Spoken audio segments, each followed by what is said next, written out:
Meu nome é Wilson de Melo Júnior e eu desenvolvi minha carreira ao longo dos anos em grandes empreiteiras, as principais desse país, e nos últimos 11 anos tenho me dedicado na formação de pessoas para o nosso setor. E uma coisa que eu sempre pergunto é: por que nós temos que treinar os nossos profissionais? Isso tem me incomodado assim durante todos esses anos, porque eu vejo uma grande dificuldade das pessoas terem consciência da importância de nós termos profissionais bem qualificados e bem treinados. Para vocês terem uma ideia por que essa é a minha preocupação, vou dar alguns dados do que acontece no mundo em relação a acidentes de trabalho. A Organização Internacional do Trabalho, no último congresso em Frankfurt, em 2014, eles fizeram um levantamento em que 313 milhões de pessoas sofrem acidentes do trabalho todos os anos. E isso gera cerca de 2,3 milhões de mortes. E se nós custearmos esses valores, que os gastos diretos e indiretos, ou seja, as paradas de obra, tudo o que acontece em relação a quando ocorre um grande acidente de trabalho, isso soma aproximadamente 2,3 trilhões de dólares. Esses dados são muito significativos se analisarmos o que isso gera em termos das economias dos países. Para vocês terem uma ideia, um levantamento feito pela Safe Work da Austrália, eles estimaram que mais ou menos a Austrália perdeu 60 bilhões de dólares, ou seja, 4%, 4,8% do PIB dela, só em acidentes do trabalho e o custo de lesões e doenças ocupacionais ocasionadas por acidentes de trabalho. Se nós pegarmos os Estados Unidos, também um levantamento, foi analisado que 1,8% do PIB dos Estados Unidos são gastos com acidentes de trabalho.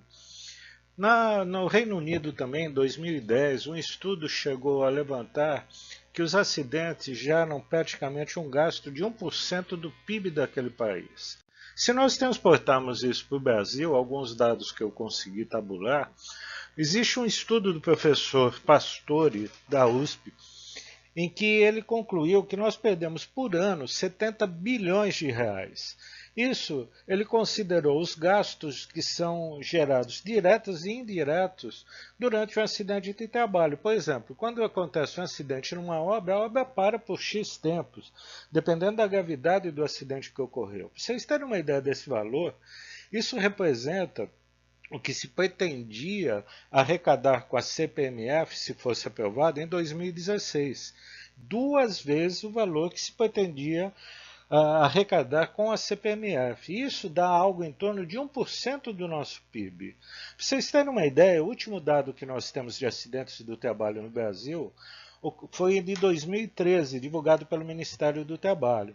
Aproximadamente mais de 717 mil acidentes ocorreram, com 2.797 mortes e mais de 14 mil aposentadorias por invalidez.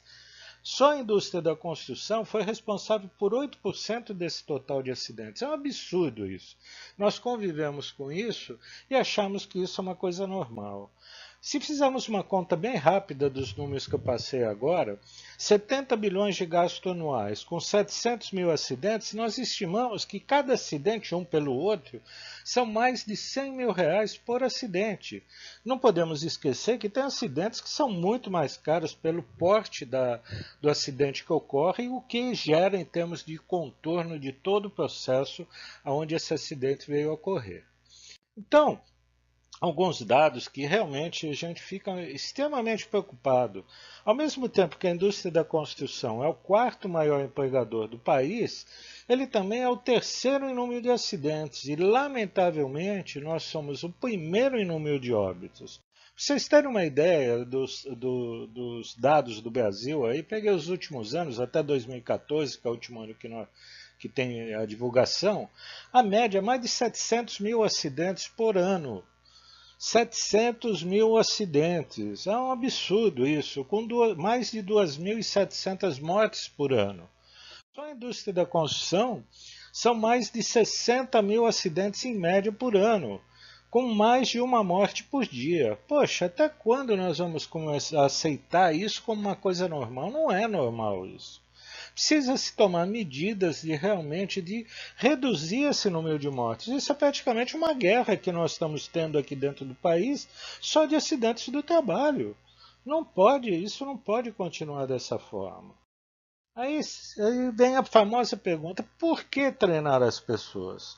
As pessoas têm que ser treinadas pelo simples fato de, na medida que ela recebe um nível de informação adequado, ela pode evitar um acidente. Se ela tiver um nível de consciência, um nível de informação e uma capacitação adequada para desempenhar aquele papel, com certeza o número de acidentes em nosso país vai ser reduzido. Para vocês terem uma ideia, eu vou dar alguns exemplos. Por exemplo, olha uma pessoa que não recebeu uma informação. Ela sabe que tem que proteger a cabeça, mas tem que proteger a cabeça com algum equipamento adequado para isso. Não é pegar um balde de tinta e colocar na cabeça e achar que está protegido para isso. Ou colocar um pedaço de uma espuma e achar que qualquer coisa que venha cair sobre sua cabeça não vai gerar nenhum problema para ele. Outra coisa que a gente vê com muita frequência é o uso de máscaras, quando a pessoa está soldando, esmerilhando, lixando alguma coisa. Dá uma olhada no tipo de solução que a gente vê. O que é isso? Falta de conscientização associada à falta de treinamento adequado dessas pessoas.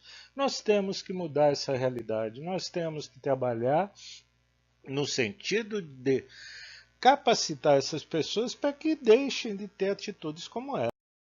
Quando nós falamos também que somos obrigados e temos que trabalhar no dia a dia em equipe, nós temos que ter alguns cuidados. Trabalhar em equipe não é esse tipo de coisa que a gente está vendo nessa foto.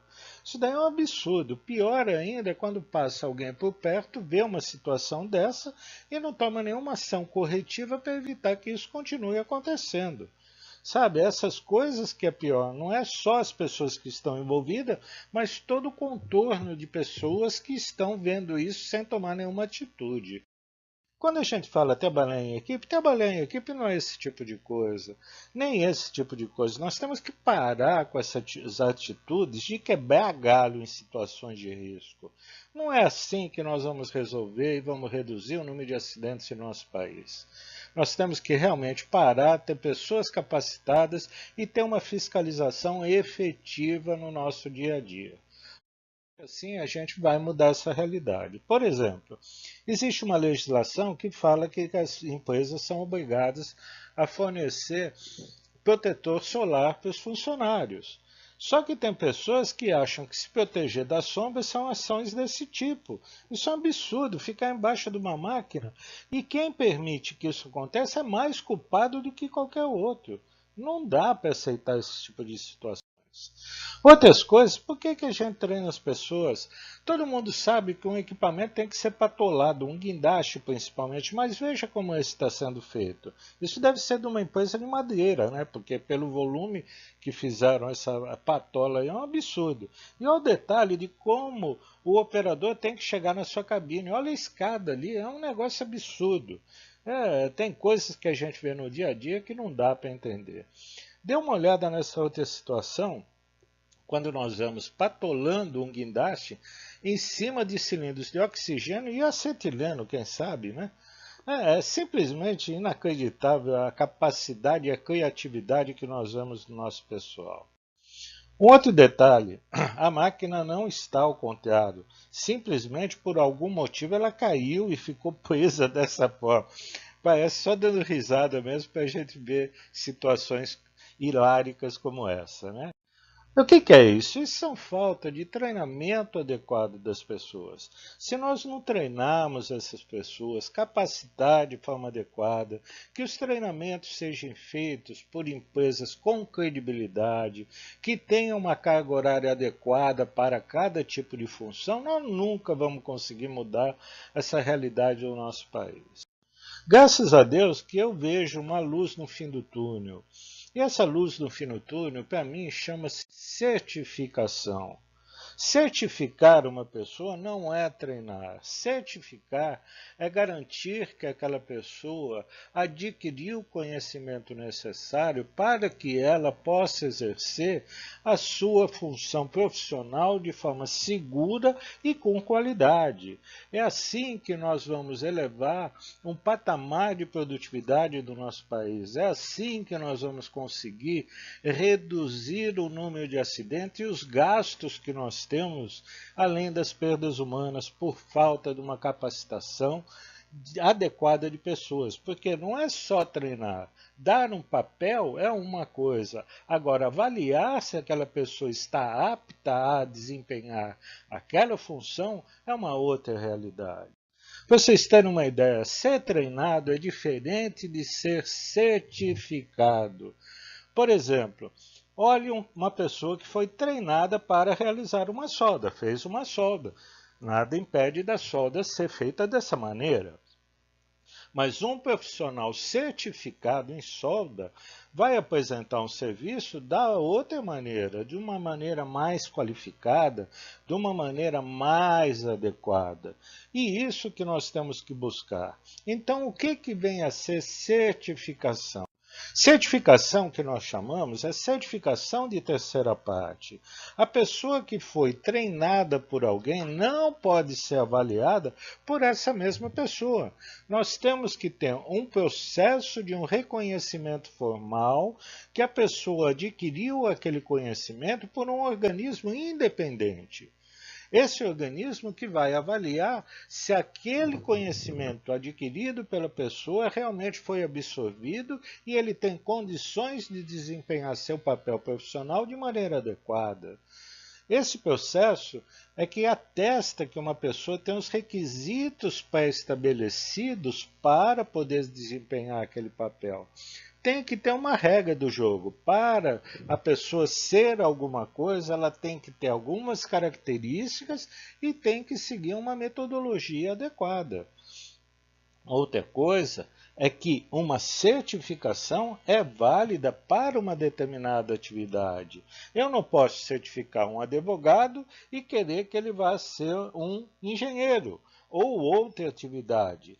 Ele é advogado, ele vai ser certificado para aquela função específica. A mesma coisa o engenheiro. Então, o que é feito para uma determinada função não pode ser adotado para que ele exerça uma função que ele não tenha essa certificação. Por exemplo, vou dar alguns exemplos bem simples. Por exemplo, quando você vai tirar uma carteira de motorista, você é treinado pela autoescola. A autoescola vai te dar todos os subsídios necessários para que você venha a ser certificado por um organismo chamado Detran, que vai avaliá-lo de maneira a saber se você está apto a dirigir um veículo. E você vai ser obrigado a fazer uma prova teórica e uma prova prática.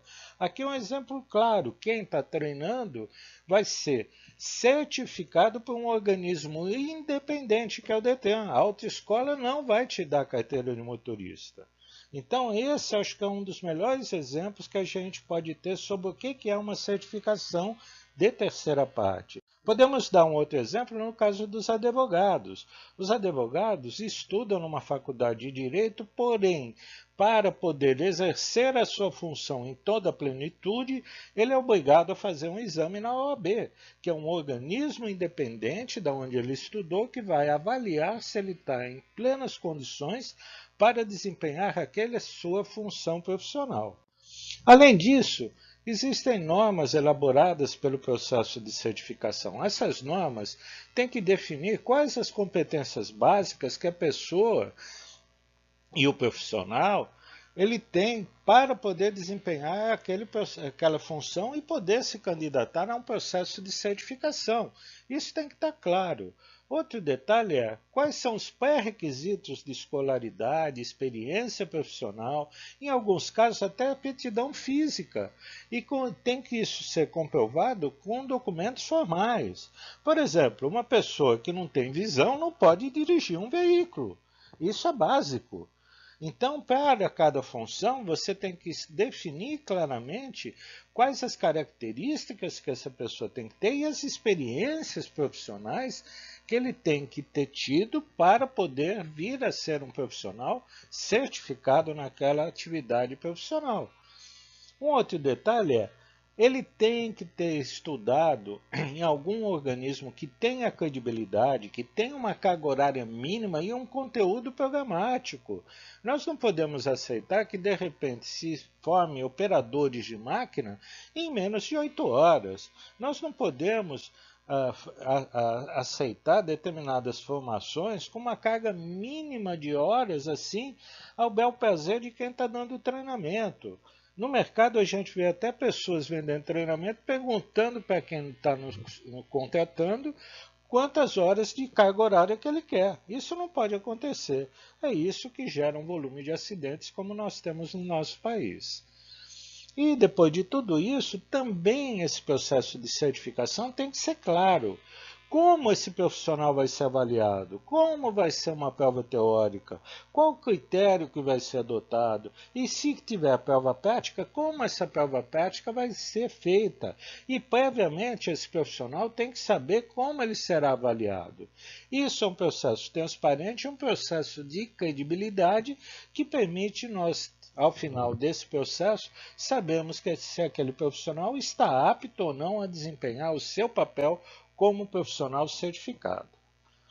Então, essas coisas que nós temos que realmente começar a exercitar em nosso país. Sem isso, nós vamos continuar com um volume de mortes muito grande e um custo em nossos pagos pelas nossas empresas, principalmente pelo governo também. Sem isso, nós não vamos chegar a lugar nenhum. Então, a mensagem que eu deixo é: não se preocupe com os problemas. Nós temos que nos ocuparmos para resolver esses problemas. Nós temos conhecimento, nós temos os dados, agora o que precisamos é ter atitudes concretas para mudar essa realidade no nosso país. Agradeço a atenção de todos que se dispuseram a ouvir e essa acho que é uma pequena contribuição que eu posso dar para a gente tentar mudar um pouco essa realidade dentro do nosso país. Muito obrigado pela atenção.